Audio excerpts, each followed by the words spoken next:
Everyone together.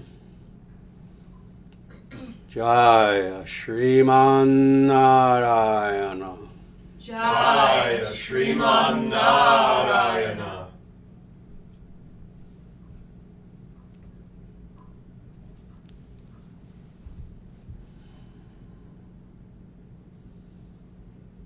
Wonderful.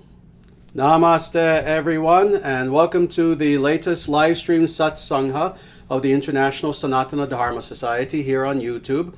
And indeed, this is going to be a very interesting one. This is going to be a very interesting talk and a very interesting several verses that we're going to look at from the Mukunda Mala Stotra. As we've seen with this work that we've been studying so far, it has been truly wondrous. It's been beautiful, it's been enlightening, it's been both philosophical and devotional at the same time. If an individual is interested in truly knowing God, no, not just knowing about God, but knowing God, then if you go through what we've been studying for the last, quite a few weeks now, what's called Mukunda Mala Stotra, this will help you to know God personally, intimately, not just know about Him. You'll know that too, that's a given. But more importantly, why is it that people indeed claim to be searching for, and they don't need to use the word God necessarily, searching for truth, searching for the supreme, the absolute. In our case, we don't mind saying God because that's synonymous with the absolute. What do people even mean when they say this? Well, people mean different things, of course. And then, of course, there are also different levels of seriousness. Well, what it truly means to want to know God means certainly to know about God. That's the beginning. But it needs to be understood that that is only the beginning, to know about God. Well, what is God philosophically? But then ultimately, why is it that spiritual seekers are indeed spiritual seekers? It's not merely that they want to know about God, but that they want to know God. They actually do want to encounter this supreme personality of Godhead.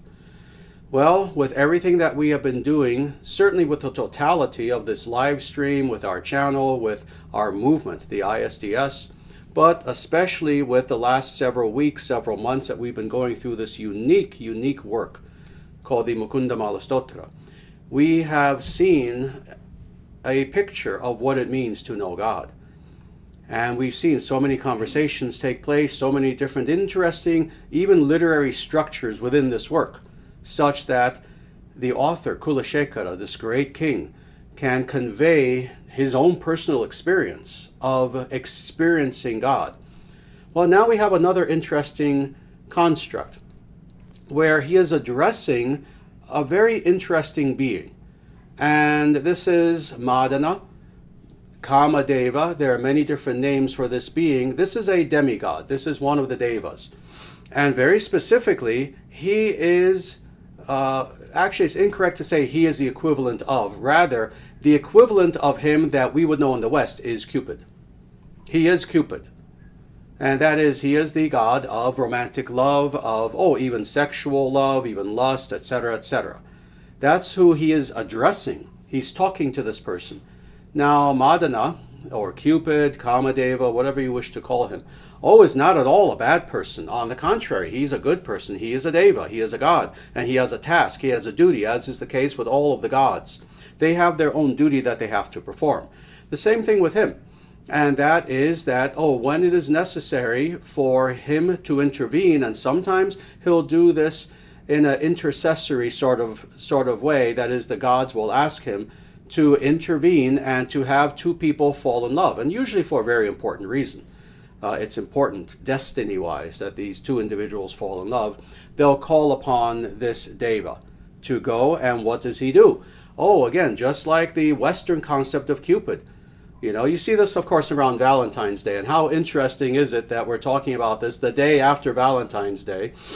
What do we know of Cupid? Well, it tends to be in the West a little cherub, like a little baby with wings. And what does he do? He has a bow and arrow, and he shoots someone, and suddenly they're in love. What is interesting is even that symbolism itself is taken from its ancient antecedent, that is, from this being called Madana or Kamadeva. because he too uses a bow and arrow, and for the same purpose. So indeed, when we say that, Madana, Kamadeva, is Cupid, we're not joking. It's the same person. So why is this great devotee addressing Cupid, Madana? Well, let's read the verses and we'll see, because this is what we're going to comment on, and it's fascinating. So please, whatever you do, don't leave, and you'll see where this is leading. So first, let's start with the first verse that we're going to look at, and this is Mukunda Mala Stotra, verse 22. And Kulashekara says, O Madana, abandon your residence in my mind, which is now the home of Lord Mukunda's lotus feet. You have already been incinerated by Lord Śiva's fiery glance, so why have you forgotten the power of Lord Murāri's disc? Oh, there's so much that's here. For individuals who are somewhat new, don't worry. If you've never encountered any of this terminology, that's why we're here. I'm going to explain what this means, and when it's explained to you, you'll see how profound this is. So first of all, again, who is the person speaking? This is a great king. That's putting it lightly. He's a Maharaja. Truly, great king is the translation. Kulashekara. And he is the person who is addressing this Madana, this Cupid. And what does he say? First of all, he says to him respectfully, because again, this is a deva, this is a god. So he's saying this respectfully. He says, abandon your residence in my mind. Now this is crucial. Why does he say this? Again, what this being represents is, let's say earthly love, not divine love, not even the love between soulmates. No, just common love. Common love, someone kind of having an infatuation, falling in love, it could be lust, etc. That's what he represents. Indeed, for Madana, another name for him is Kamadeva. What does Deva mean? That means a god. What does Kama mean? Anyone? Desire, sometimes even lust. Yeah. So that's another one of his names, Kamadeva. So indeed, this is the sort of love that he represents, a common sort of worldly love. So Kulashekara, being a great devotee, and what does that mean, devotee? It means that he is someone who is devoted to Vishnu, to Nārāyana, to Krishna. So many names for this one being who is the sustainer of all reality, the source origin of all that exists. He is a devotee. What does this mean? It means that he's also a yogi. See, this is what it means to be a devotee. For those who are devotees today, those watching online, everyone here, listen very carefully to what I'm about to say. What it means to be a devotee, a Vaishnava, is you are a yogi. It means you are someone who you aspire toward the highest. Toward the highest, and in all things. In all things. Think about any category. Think of what is any good category. Think of what is the superlative, that which is the highest in that category. That's what we aim toward. This is a lifestyle. This is the most amazing lifestyle. We seek the optimal health, the optimal philosophical assurance. We seek the optimal in everything imaginable. So thus we are yogis. So indeed, this being the case, now we can understand the mindset of this person, Kulashekara. So he's telling, again, respectfully, Madana, this being, he's saying, abandon your residence in my mind. In other words, don't disturb me, please. That's what he's saying. Don't disturb me. He's telling this being who is in charge of, again, worldly love. Not divine love, not even, true love between a man and a woman. No, that's a positive thing. But common love. You have an infatuation with someone and, you can't think straight. That sort of a thing. This is what he's saying to Cupid. He's saying, no, I need my mind to be focused and to be aware. I need my mind to be under my control. So, Madana, Cupid, with all respect, please don't be in my mind. So very nice. Now, he goes on, continuing to speak about his mind. Now, he's telling, again, Kamadeva, he's telling the forces of lust, of just worldly infatuation, etc. Please abandon my mind. Get out of my mind. But now he says something very interesting, which is now the home of Lord Mukunda's lotus feet. So in other words, this is bidirectional now. He's telling lust, get out of my mind, because there is already something there occupying my mind. There is no space left anywhere in my mind. How extensive, how expansive is a human mind? Can anyone say, can anyone put their finger, give a calculation of how expansive is the human mind? The human body is nothing. We are to use the Latin res extensa. That is, we have extension, but only so far with our body. What about with the mind? The mind is enormous. And yet, really what he's saying is, I'm sorry, every square inch is occupied right now. And with what? Focusing within my mind on not the face, I'm not worthy, with humility, with the lotus-like feet of my Lord, of God. This is what he's saying, Lord Mukunda, the giver of liberation. Now let's go on. Now here it gets interesting, very interesting. You have already been incinerated by Lord Shiva's fiery glance. Oh, this sounds violent. What is he talking about here? Well, this is a famous story, actually, and it's a very interesting story. I'll tell it very briefly. And let me say, this is so appropriate that we are talking about Lord Śiva, because what is today? It is Mahashivaratri. And for everyone out there, as well as everyone here, I already said this to everyone, but for everyone out there, happy Mahashivaratri to everyone. Today is Shivaratri. Very, very important day in which we honor Lord Śiva. In which, if you're a devotee of Lord Śiva specifically, it's the night of Śiva. So the idea is that you go to a Śiva temple, or you can do this in your home as well, and you stay up the entire night, actually. And what do? You do puja, you do meditation, you do study of the scriptures, you do spiritual things, and you focus on Lord Śiva in such a way that when the sun finally rises in the morning, it is both symbolic of the fact of, but it's also the reality that darkness is dissipated and the light is now here. Beautiful, beautiful, very important Vedic holy day, Shivaratri. So we're talking about Lord Śiva here. I'll tell the story very, very briefly, because otherwise people will be wondering what is happening here. And it will be brief because it's a long story. So at one point, Lord Śiva is meditating, and he's meditating in a very interesting mood because his wife was just killed. Not by someone else. She self-immolated herself. And as far as the story why, again, it's a long story. But she decided, because someone had insulted her husband, Lord Śiva, that she could not take this. So she goes into meditation and bursts into flame. It's a very sacred event that happens. But now Lord Śiva is alone. And this is Śiva. And what is he now missing? He's missing his consort.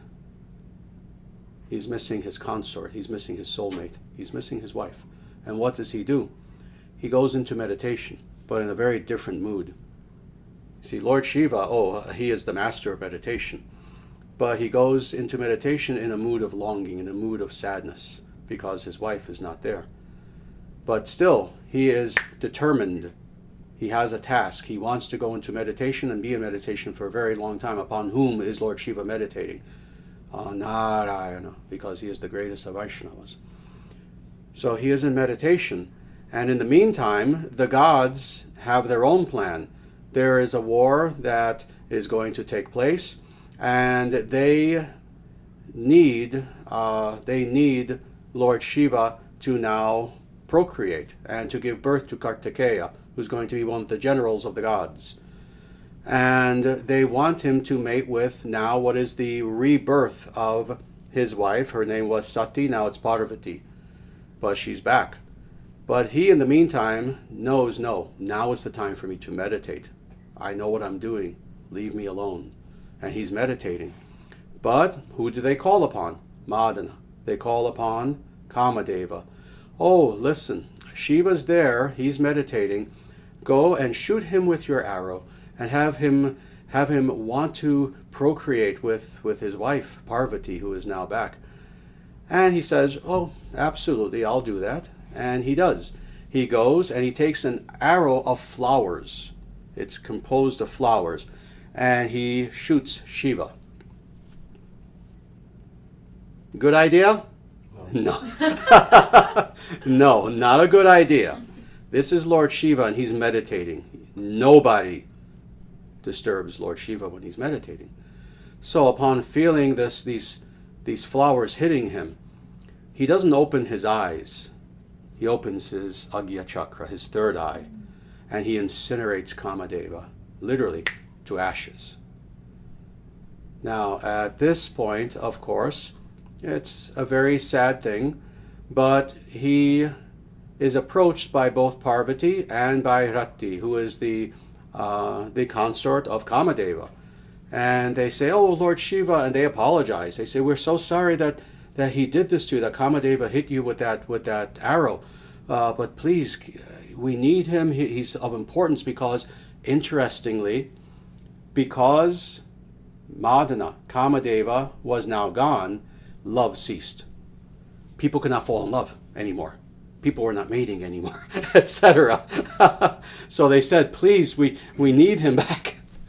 So he gave a boon, and he brought him back as Ananga. Anga, limbs, an means the negation of. So he brought him back in such a way that he was brought back as love personified, but without form. So he is here, Madana is here as this divine being, but without form. And that's why love exists to this day. Now we understand the story of what Kulashekara is speaking of. So with that, let me just read this again. You have already been incinerated by Lord Shiva's fiery glance. Now, why is he saying this? Again, it's fascinating. When you just kind of read like this, real quick, you don't get all these nuances. Why is he saying this to Murāri? It's a tongue-in-cheek kind of warning. He's saying, oh, listen, I know you're nice, but get out of my mind. I already have God in my mind. You remember what Lord Śiva did to you, right? You see, that's what he's saying. Now he continues. And now you understand the relationship between Lord Śiva and Lord Vishnu with what he's about to say next. So you remember what Lord Śiva did to you. So why have you forgotten the power of Lord Murāri's disc? So he's saying, you know what Śiva did to you, and yet you're foolish enough that you are forgetting the power of the chakra of Lord Vishnu and what that can do to you. And I am a devotee of Lord Vishnu. So in a way, he's threatening him. He's threatening lust itself. Imagine this. This is how a yogi thinks. This is the sort of radical control, the discipline of mind, the discipline of substance that a yogi has. That indeed he has the ability to think in such a way. Lust, you see, everyone, people struggle with lust all the time. Lust, people struggle. This is a person who is such a perfect yogi that not only does he not, but if lust even thinks of entering his mind, he'll threaten it. And say, you remember what Lord Śiva did to you, correct? Don't bother me. Amazing verse. Amazing. Let's go on. Now we'll look at the next verse, which is 23.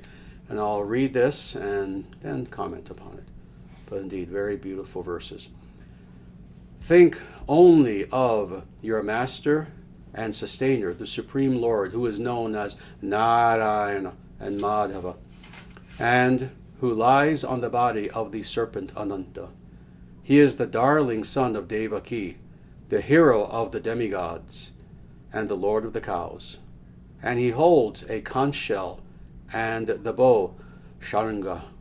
He is the husband of the goddess of abundance and the controller of all the universes, which he manifests from his abdomen as a pastime. What will you gain by thinking of anything else? Very nice. So it's interesting. He's addressing someone because he says you. Who is he addressing here? This is a trick question. Is he addressing Cupid still, Kamadeva, Madana? Or is he addressing his own mind? Who is he addressing? All of them. Yes, both. Is he addressing just both? No. He's addressing us. He's addressing anyone who has the ability to hear and understand his words. That's what's amazing. So in a way, he's still speaking to Kamadeva. He's giving even him advice. But he's also speaking to his own mind. Remember, he was doing that in previous verses before today that we looked at. But he's also talking to us, so we have to take this seriously. So think only of your master and sustainer. So let's begin with this. What is he trying to give us with the totality of this work? He's trying to give us the path to perfection. The path to perfection. What does that mean? That means when we are at our very best, that which we desire deep within us, that is of the nature of the eternal. He's addressing us and saying, you can have that. You can have that if you do this. So think only of your master and sustainer. In other words, think of God, meditate upon God. Manmana bhava madbhakto majuji mam namaskuru madivashyasi satyamte prati jane priyosime. Make God the center of your awareness in every way. Bhagavad Gita chapter 18 verse 65. This is what he's saying to us. This is the path. Meditation upon the Supreme. And then he makes it clear. Your master and sustainer. Who is that? The Supreme Lord. Not just anyone.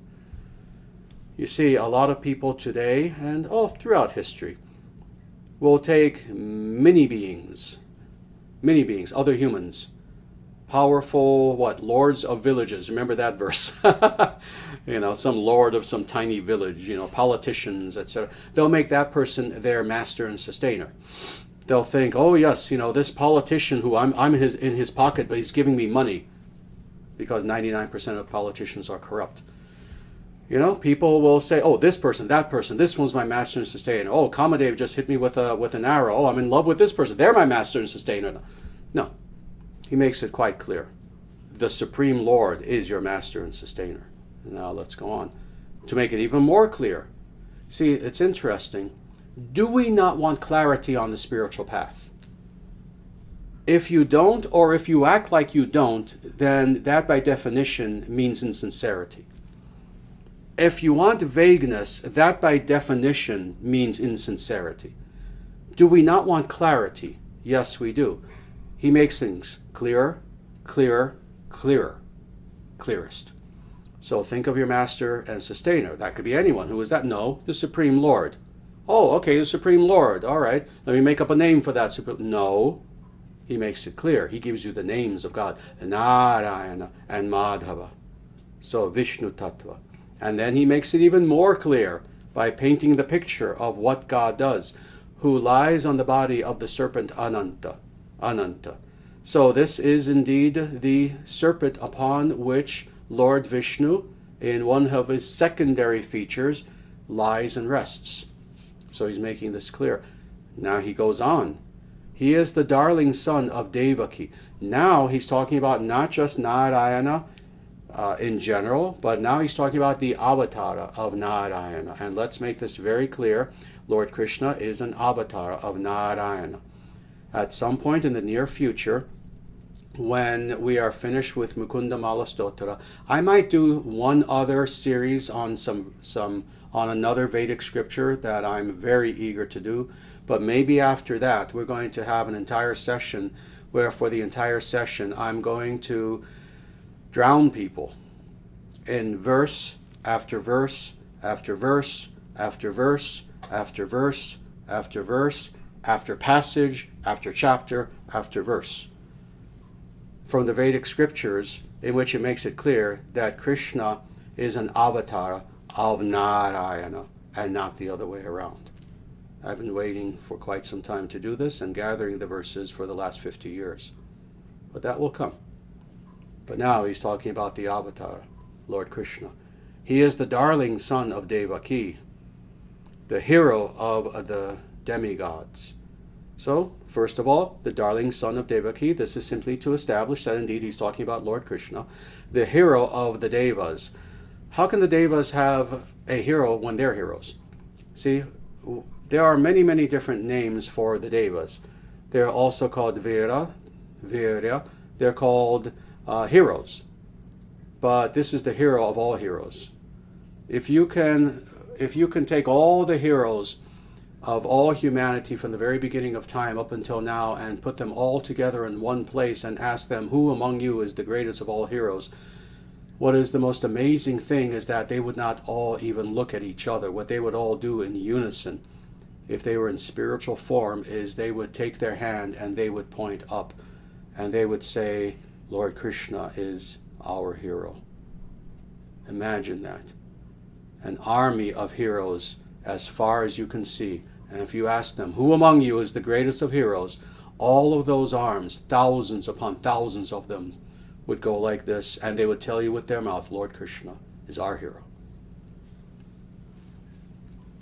And the Lord of the cows, oh indeed, Govinda, Gopala, Gopala, Pala, protector, Go, of the cows, Gau. So, truly amazing.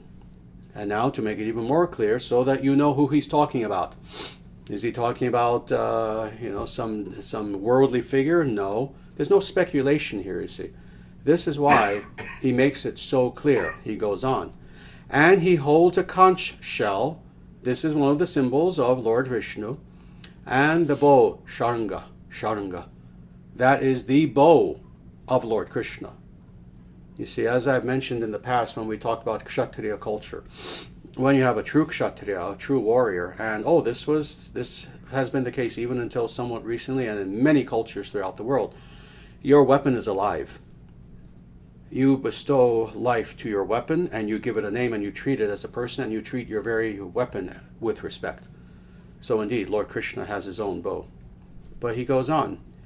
He is the husband of who? Lakshmi Devi, the goddess of abundance. Who is Lakshmi Devi? Lakshmi Devi is the consort of Lord Nārāyana. So he's making it very clear that, this Krishna who we are speaking of, he is Nārāyana. He is the avatar of Nārāyana, and the goddess of abundance, Lakshmi Devi, is his consort. And the controller of the universes. You heard that last word, correct? Was it a plural? Yeah, it's a plural. So indeed, there are so many places within the scriptures in which it speaks about this, sometimes like this, just kind of matter-of-factly, just saying universes instead of universe. In some cases, it actually describes how there are many universes. There are multiple universes. God is the creator not just of our universe. He is the creator of an infinite number of universes. This is Nārāyana, which he manifests from his abdomen as a lila, as a pastime. Now, it's amazing. We'll go into what this means. But more importantly, you have to understand the attitude in which it's said. The attitude in which Kulashekara is saying this. That's actually more important. What it means, we'll talk about that in a second. But it's the attitude with which he says it. That he is the controller of all the universes, which he manifests from his abdomen as a pastime. He's saying, this is the nature of God.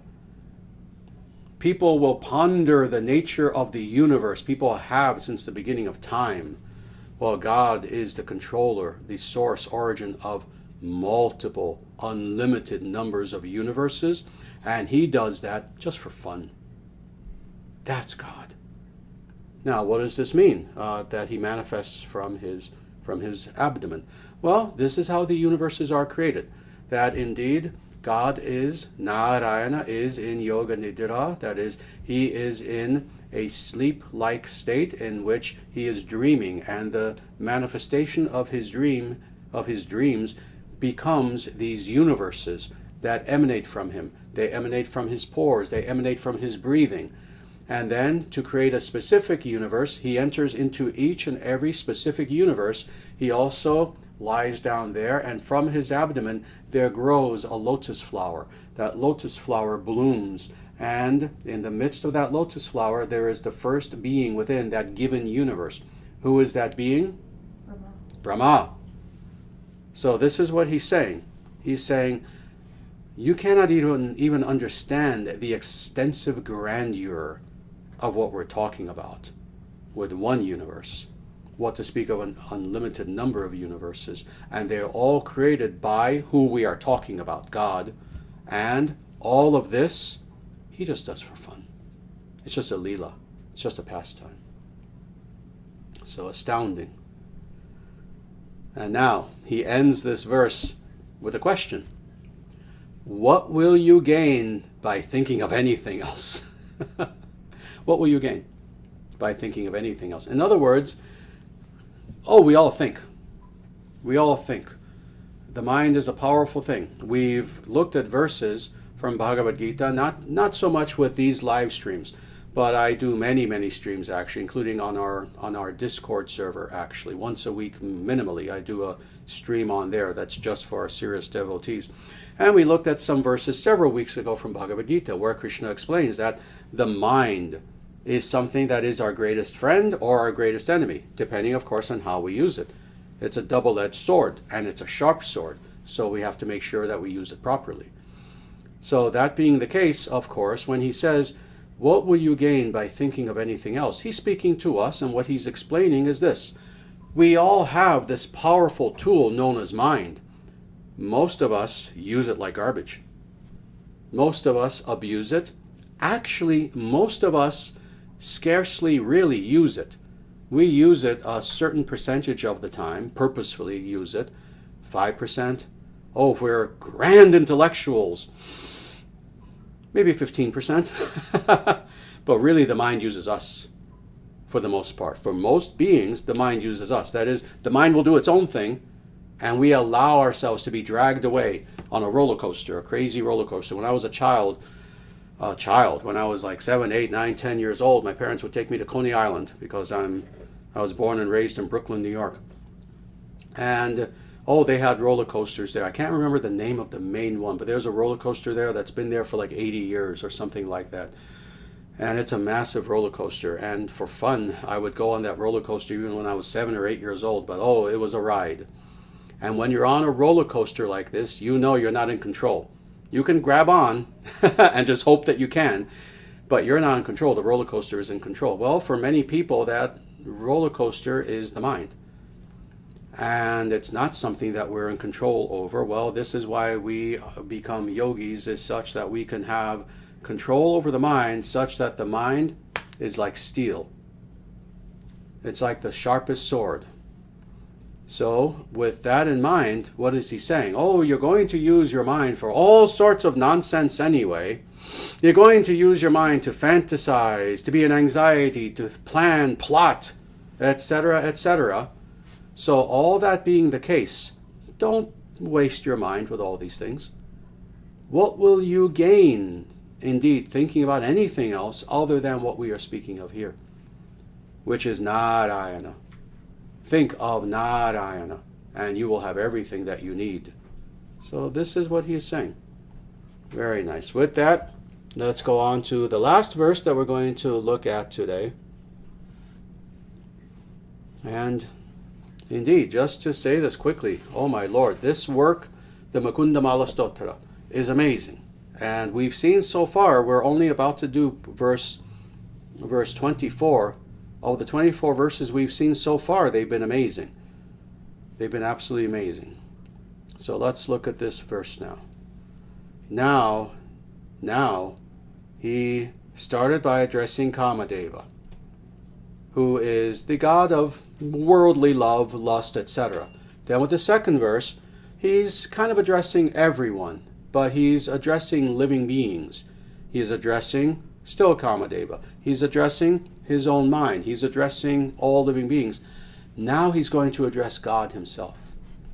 O Mādhava, please do not let me even glance at those whose sukriti, whose pious credits are so depleted that they have no devotion for your lotus feet.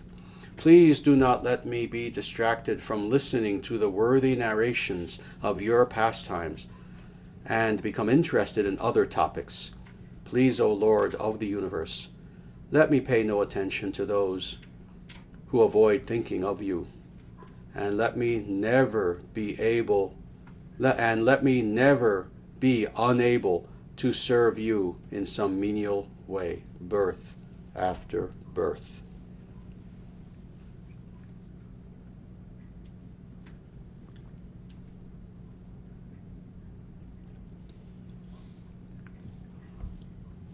Absolutely beautiful. So again, now he's addressing God. And he's saying a lot here. He's addressing God, but knowing that we, that is living beings, are also kind of in the background listening in. So he's also teaching us. What are we to know such that our life will come to perfection? So he says, "O Mādhava, please do not let me even glance at those whose pious credits are so depleted that they have no devotion for your lotus feet." What are meant by pious credits? Sukriti. This is called Sukriti. I've talked about this in the past, maybe not enough, maybe not often enough. But materially speaking, there is good karma, bad karma. We know that. But then above that, there is Sukriti, Dushkriti, sometimes called Aparadha as well. Aparadha is a subset of Dushkriti.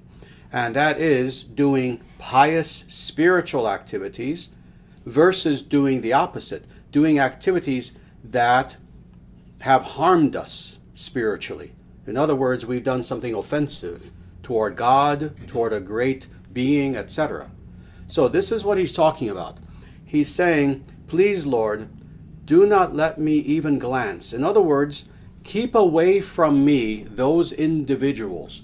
Do not even allow me to look upon these individuals who he's now going to talk about. And who is he talking about? He's talking about those individuals who have committed dushkriti. Those individuals who are offensive to God. Those people who could not care less about God, spirituality, religion, having liberation, anything spiritual whatsoever. He's saying, please, Lord, keep these people away from me. That's what he's saying. Please, Lord, these individuals who not only what little sukriti, whatever good merit, spiritual merit they have had, oh, that's depleted, that's gone because of their foolishness. But these people may have done the opposite. They have offended you. They have done things that such that they have damaged themselves spiritually. He's saying, oh, please don't let me even have to look upon such people. And why is this the case? Because they have no devotion for your lotus feet. In other words, what he's saying is, oh, not just typical people, not just common people, not just individuals who are innocent. He's saying those individuals who, if anything, they're kind of adverse to devotion. Keep such people away from me. Now, why does he say this? Because we become like that like those with whom we associate. You know, if one wants to understand one of the essential foundations of yoga spirituality, one of them, it's not the only one. At some point I'll gather them all and I'll put them together and maybe comment on them in a small book. But this is one of the principles that we must know of yoga spirituality. You become like that which you bring into yourself. You become like that upon which you meditate. You become like that which you bring into your senses. You become like those with whom you associate, etc. Whatever you bring into your environment, you become like that. So in the same way, this is why he's saying this to God himself. He's saying, please, God, these people who are not pious, but impious, please keep them away from me. Why? Because I don't want their bad association to infect me spiritually. So this is what he's saying. So let's go on. Please do not let me be distracted from listening to the worthy narrations of your pastimes. Let's stop there. Distraction. Again, this is one of the problems of the uncontrolled mind. People are easily distracted. People are easily distracted. They have minds like little butterflies that kind of flit from flower to flower to flower. They have minds like a little feather on a very windy day that will just be blown everywhere, etc. These are the sorts of minds, unfortunately, that today in 2026, our entire culture, sadly, our materialistic culture has been designed by individuals to create within us distracted minds. That's why people find it difficult to concentrate today. That's why, we tend to do these live streams for approximately an hour. When I began doing YouTube videos, which is at the beginning, like 17 years ago at least, something like that, people still had the mental acumen such that they could listen to an hour-long talk. Now it's gone down to 10 minutes. Now it's gone down to shorts. Now it's gone down to TikTok. People have the attention, the intellectual attention of a gnat. And it's sad. The mind is distracted. It's like, oh, what's this? Oh, he's talking about God. Let me watch this for a minute. Oh, okay, that was interesting. Let me go on now.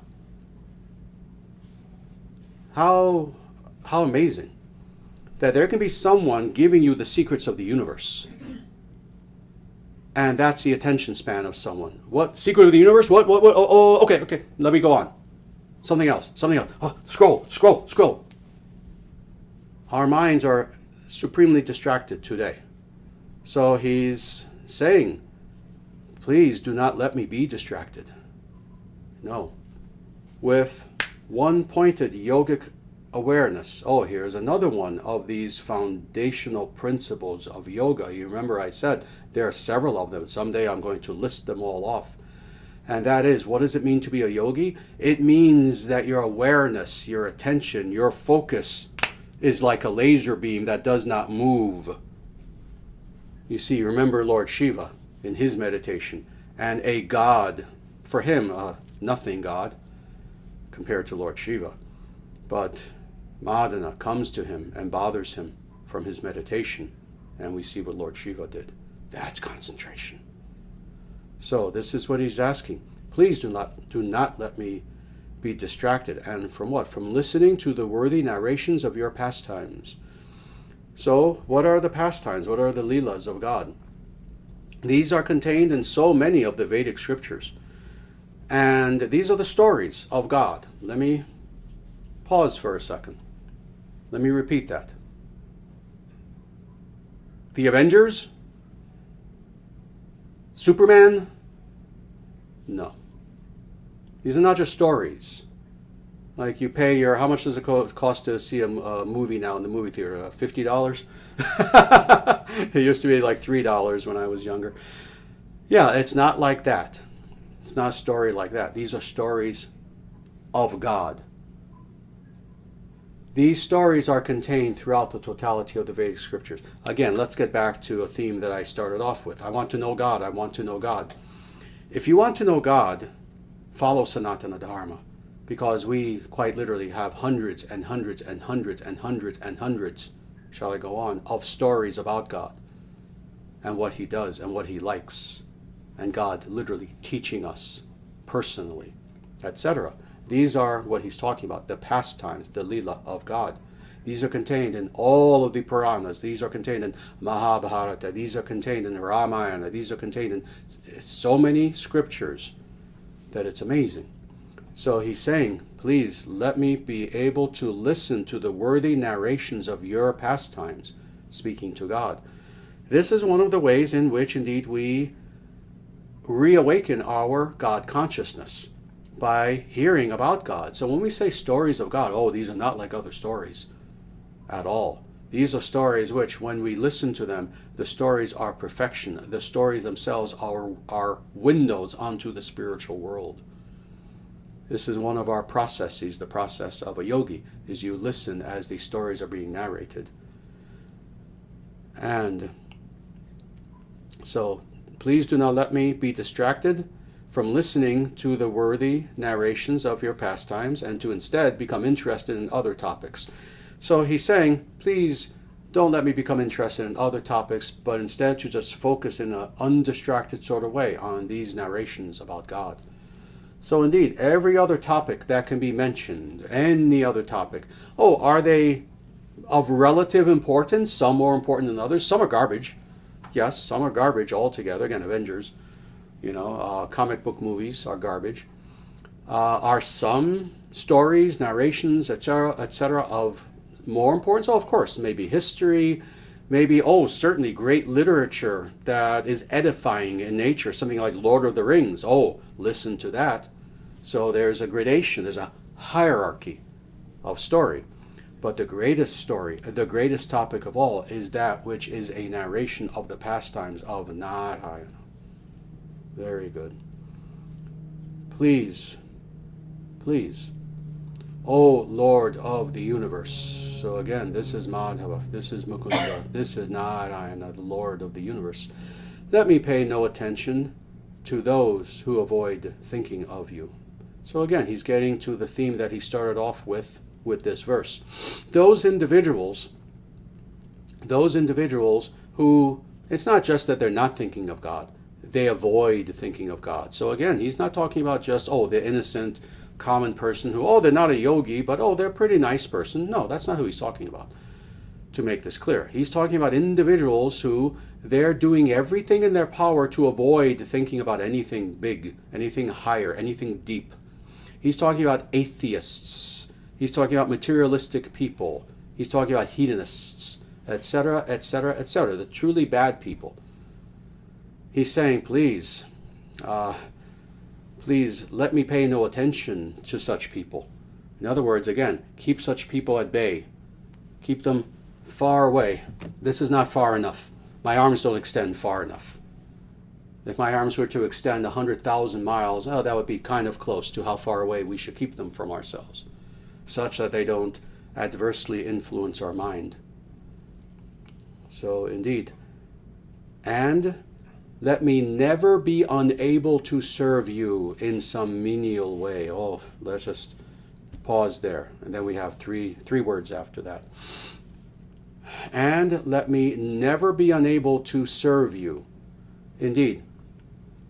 When we speak about what it means to be, pick your favorite word, an enlightened being, a liberated being, a sage, a saint, and a liberated yogi, a rishi, etc., etc., etc. What does this mean? It means ultimately that you're looking at an individual whose sole purpose in life, their very essential nature is geared toward one thing. Knowing God? They know God already. Perfecting themselves? They've done that. Experiencing God? They're experiencing God. The highest thing for them is not to just sit there experiencing God even. Even that is exalted. Their goal is to serve. Their goal is to serve. Oh Lord, may I please serve you for all of eternity. That's their goal, is to serve, to serve, to serve. So that's what he's saying here. And let me never be unable to serve you. And how? How? As a great hero. Let me put my Vaishnava cape on and I'm going to do big things for you. No. I'm nothing. I'm nobody. Let me be a menial servant. Let me be a menial servant. No, you want me to go on some grand mission? If that's your wish, sure, I'll do that. But if you want me to just come and every day for some reason, right before your throne, the wind blows a little bit of dust there for some reason, it just seems to land there. If your service for me is, every day I come here and I just sweep that dust away and throw it in the garbage can, please let me do that. That be my service, and I'll be happy. And more, birth after birth, birth after birth, birth after birth. Again, the humility of such a statement is this. He doesn't even say for all eternity. In other words, he doesn't even take it for granted that he's going to be liberated. He doesn't even take it for granted that he's going to be liberated.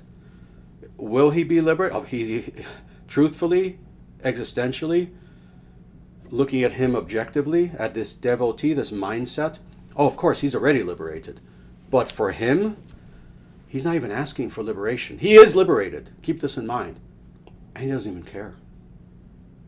Instead, his assumption is that, no, I'm going to serve you, and I'm in this material world. You want me to keep being born? I'll do that.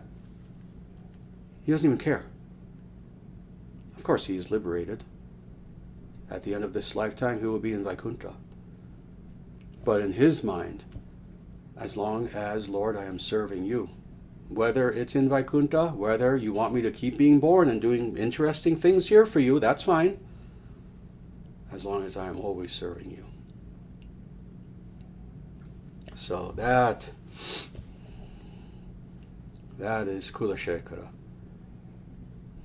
What is this wonderful Mukunda Mala Stotra that we're looking at? 50-something verses. It's not that long.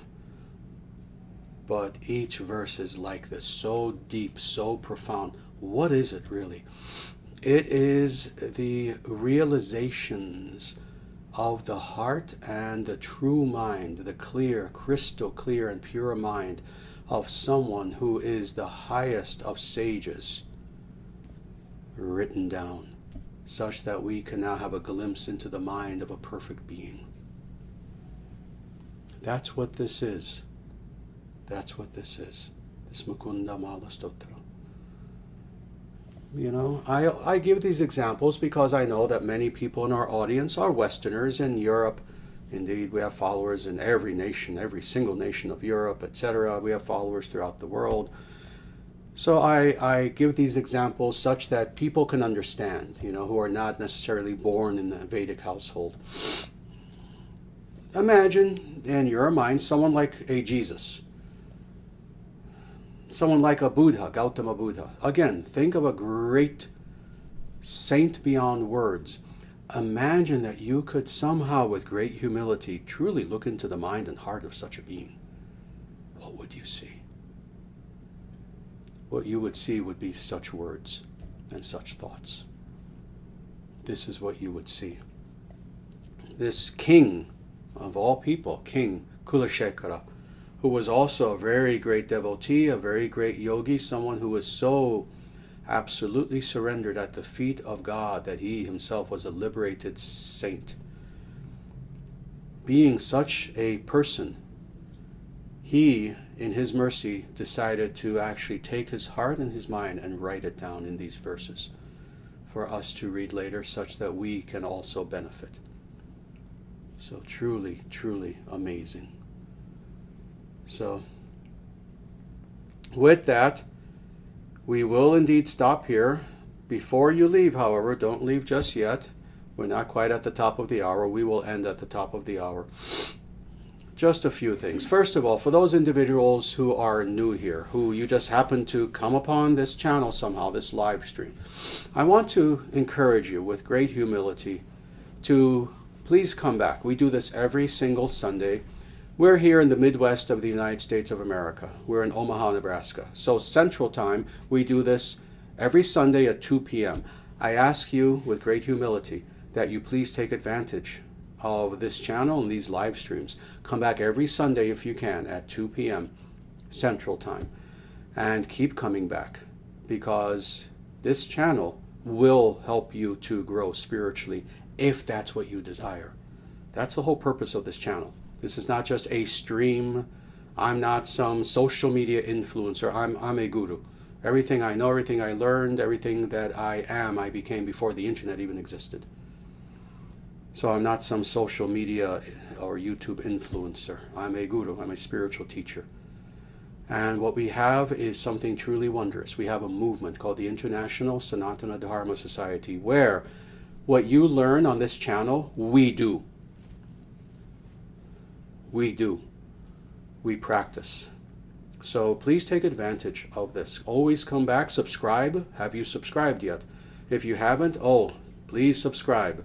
Please don't forget to like this video also, because it helps us to then have other people see the video, have it suggested to others, etc., and hopefully help as many people as possible. Please like this video if you can. Also, please visit our website. Our movement has a beautiful website called dharmacentral.com. The website has been around since 1998, as has this movement. So it's been around for a long time. Visit dharmacentral.com, and what you'll see is so much available there to teach you even more about Sanatana Dharma, the eternal natural way. That is the name of our path, otherwise known as Hinduism. We don't like that term because that's a modern term. The actual name for this path is Sanatana Dharma, the eternal natural way. How beautiful is that? That's the name of our religion, the eternal natural way. When you go to dharmacentral.com, you'll see we have many books available, many more coming out. Hopefully within 2 weeks or so, we're going to have yet another book coming out called Meditations from the Temple of Iron. But when you go to dharmacentral.com, you'll see, here's, for example, one of our books, Be Strong, that just came out recently, about a month and a half ago. But we have, once the new book comes out, we'll have a total of, I believe, 15 books. Please look at those books and consider getting them. The sort of content that you've heard today on this channel is there in book form, except even better, because I had the opportunity to sit, contemplate, and write these teachings rather than speaking extemporaneously, as I do with you every week. But we have so much that is available at dharmacentral.com. When you're there, also, if you feel called to do so, please donate. We have a non-profit religious movement called the International Sanatana Dharma Society. Again, when you go to dharmacentral.com, you just look on the menu and you'll see where you can donate to help us with our many, many, many, many activities throughout the world. You can become a member of this movement, also in the same place, dharmacentral.com. The last thing I'm going to say is, we also have a Discord server. It is a beautiful Discord server. We consider it to be like an online temple. And we have hundreds of followers of the ISDS there. Feel free to join if you want to learn more, but if you want to do so in a very interactive sort of way. We have discussions that take place. I mentioned that I give talks on there exclusively on our Discord server, etc. Look in the chat and the link is right there. It just takes a minute. Please join us if you want to learn more, if you want good association, individuals who you can literally become friends with, who are just good people, spiritual people following this path. And in that way, we want to help you in any way that we can, to encourage you to do exactly what Kulashekara has been saying for all these many weeks that we've been going through his work, the Mukunda Mala Stotra. So with that, again, I thank you all for being here, our devotees here in our temple, and all of you watching from throughout the world. Thank you for being here. Join us again next week. And with that, everyone, namaste. And everyone together, Jaya Shriman Nārāyana. Jaya Shriman Nārāyana.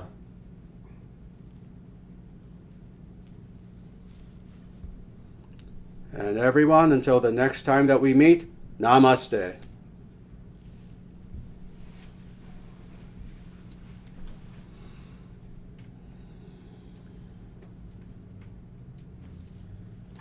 Yada yada hi dharmasya glanirvavati bharata abhyutanamadarmasya tadatmanam shrijamyaham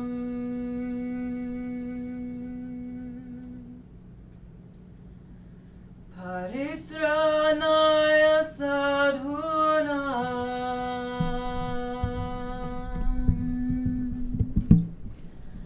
vinashaya cha dushkritam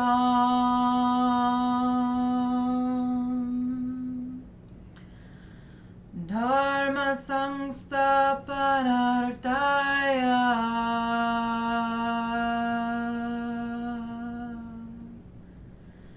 Sam